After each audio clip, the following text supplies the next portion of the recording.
Welcome to M for teaching. Subscribe करें M for teaching को ताकि एवरी वीडियो का नोटिफिकेशन आप लोगों को टाइम पर मिल जाए और बेल आइकन को भी क्लिक करें ताकि आप लोग किसी भी अपडेशन को मिस ना कर सके। स्टार्ट करेंगे बहुत ही इंपॉर्टेंट टॉपिक की और ये टॉपिक बहुत सारे कैंडिडेट्स ने मुझसे पूछा है कि मैम हम बुक से पढ़ते हैं या कहीं से भी हम पढ़ते हैं तो हमें इजीली समझ नहीं आ पाता है और हम उस चीज़ को स्किप कर देते हैं अपने एग्जाम में या कहीं पर भी हम प्रैक्टिस करते हैं उस टाइम। तो आज उस टॉपिक यानी कि भाषा अधिगम और भाषा अर्जन में जो अंतर होगा, जो एक डिफरेंस है, बहुत ही आसान शब्दों में मैं आप लोगों के सामने शेयर करूंगी और ये मेरी खुद की राइटिंग में मीन्स इजी शब्दों में लिखा गया है जहां से आप लोगों को पूरा अच्छे तरीके से भाषा अधिगम और अर्जन में अंतर पता चल जाएगा। स्टार्ट करेंगे।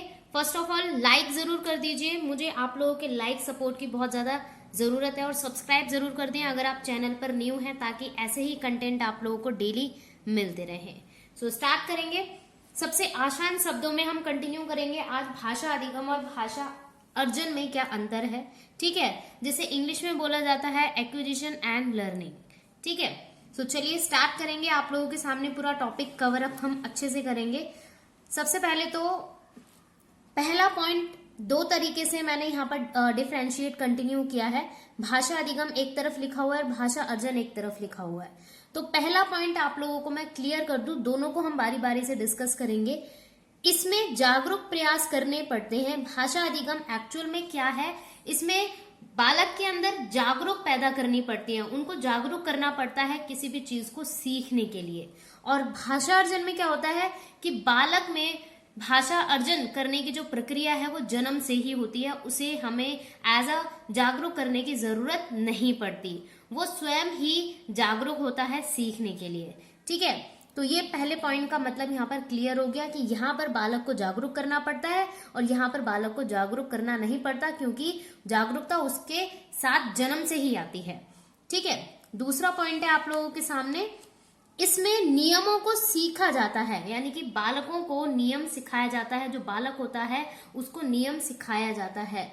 और भाषा अर्जन में क्या होता है कि यह आसपास के वातावरण के द्वारा स्वयं सीख जाते हैं। यहाँ पर जो बालक होता है वो आसपास के वातावरण से, अपने माता पिता से, अपने दोस्तों से, आसपास के जो एनवायरनमेंट के अकॉर्डिंग है वो स्वयं सीख जाते हैं, खुद ही सीख जाते हैं। इसमें नियमों की आवश्यकता नहीं पड़ती। ठीक है, अब चलते हैं अपने थर्ड पॉइंट की और थर्ड पॉइंट में देखिए बहुत ही अमेजिंग पॉइंट है ये, भाषा अधिगम। इसमें पढ़ना और लिखना सीखा जाता है। भाषा अधिगम में पढ़ना और लिखना सीखा जाता है और भाषा अर्जन में इसमें जो बालक होता है वो बोलना और समझना सीखते हैं। तो दोनों में डिफरेंस देख लीजिए, पढ़ना यहाँ पर आएगा और यहाँ पर लिखना सीखा जाता है और यहाँ पर बोलना और समझना सीखा जाता है। भाषा अर्जन और अधिगम के अकॉर्डिंग ये डिफरेंस है थर्ड पॉइंट के अकॉर्डिंग। ठीक है, फोर्थ पॉइंट की ओर चलेंगे। फोर्थ पॉइंट है हमारे सामने, इसमें किताबों यानी कि भाषा अधिगम में किताबों की आवश्यकता पड़ती है और भाषा अर्जन में किताबों की और व्याकरण की आवश्यकता नहीं पड़ती। स्वयं बच्चा सीख जाता है, कोई रूल कोई रेगुलेशन सिखाने की जरूरत नहीं पड़ती, ना ही कोई फॉर्मूला बताने की जरूरत पड़ती है, स्वयं ही भाषा अर्जित करता है। नॉर्मली भाषा अर्जित का जो नॉर्मली एक स्टेटमेंट है कि भाषा अर्जित बच्चे में जन्म से ही होती है, तो ये स्टेटमेंट किसने कही है इसका आंसर आप लोग कमेंट सेक्शन में हर कोई देगा। ठीक है, तो मैं देखना चाहूंगी कौन कौन सबसे पहले देता है। लास्ट पॉइंट है हमारे सामने, बहुत ही अमेजिंग है ये कि भाषा अधिगम में प्रयास, त्रुटि और अभ्यास की आवश्यकता पड़ती है और ये जीवन पर्यंत तक चलती है। और जो भाषा अर्जन है उसमें नकल करके सीखा जाता है और इसे बालक की पहली भाषा कहा जाता है, यानी कि फर्स्ट लैंग्वेज कहा जाता है, प्रथम भाषा कहा जाता है।